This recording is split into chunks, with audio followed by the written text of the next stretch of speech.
be preserved, perhaps with a little more care in the future.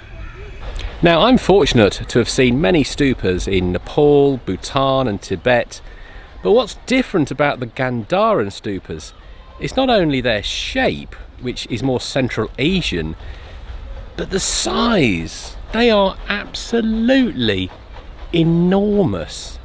And there are many stupas like this up and down the valley, but very few have survived intact as this one here.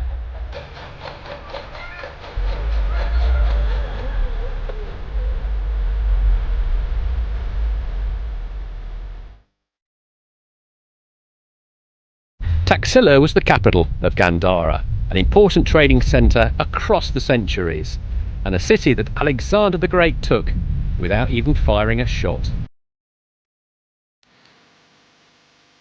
It was destroyed by the White Huns in the 5th century, but excavations over the last 100 years have brought it back to life, particularly at the Julian Monastery. Welcome to Julia Monastery. My name is Gul Kailash. I'm working here as a field officer. Julia Monastery was established in 2nd century AD by the Kushans, and the ruler was Kanishka. And from 2nd century AD to 5th century AD, it was a very important site for the Buddhist people. At the end of 5th century AD, the White Huns, they destroyed this place, and they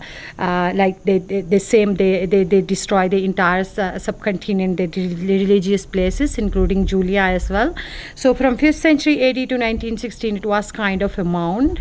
In 1916, Sir John Marshall, along with his colleagues, he visited this area and he excavated it. And during the 1 year from 1916 to 1917, he excavated this site and he shifted the important sculptures, including the artifacts, to Taxila Museum. And now we have here in Julia, we have the 2,000 years old walls, the structure, and we have the votive stupas. 26 votive stupas are here. We have the man stupa and the amazing healing Buddha, where you can put your index finger of right hand into the hole and you can pray for your health, for your happiness, including according to Sir John Marshall, if you want to wish something big in the world, you can wish that too. Do you feel this is a special place, that there's special energy here? Oh yes, of course I felt the special energy here, because it gives me a very positive vibes to be here. And Julia Monastery is not about the ruins. We think that every stone here is telling a story, because it was part of the education institution where the students learn, where they provide their services to the monastery. So it is all about the positive vibes. It is all about the positive energy you can feel here in Julia. That's why sometimes I feel maybe I'm a wrong time creation. Maybe I can if I born in 2,000 years ago, maybe I was one of the monks in the monastery. So that's how I feel like every day. So every day whenever I come here, I feel the very positive energy from this Julia Monastery. People call it ruin, I call it the great place where every stone has a story. Whilst the Julian Monastery is impressive for its rock sculptures, if you want a monastery on a much bigger scale, then go to Takhbai, near Mardan. Takhbai lies to the northeast of Peshawar. It's a UNESCO World Heritage Site, but is situated amongst ordinary agricultural villages. Life is hard here.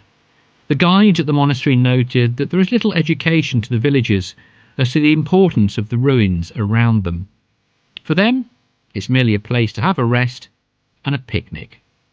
The monastery itself has a commanding vantage point on a hilltop overlooking the vast plain. Dating from the 1st to the 7th century, it is regarded as the most complete of Gandhara's ruins. The main site was excavated in the early 20th century, and the statues taken away to various museums for safekeeping.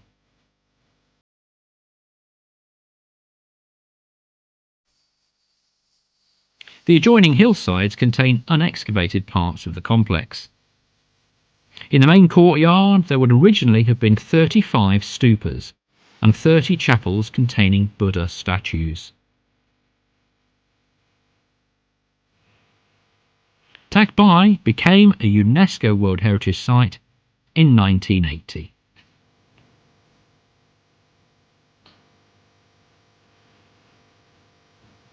Away from the blazing sunshine, one finds the meditation chambers and the monks' cells.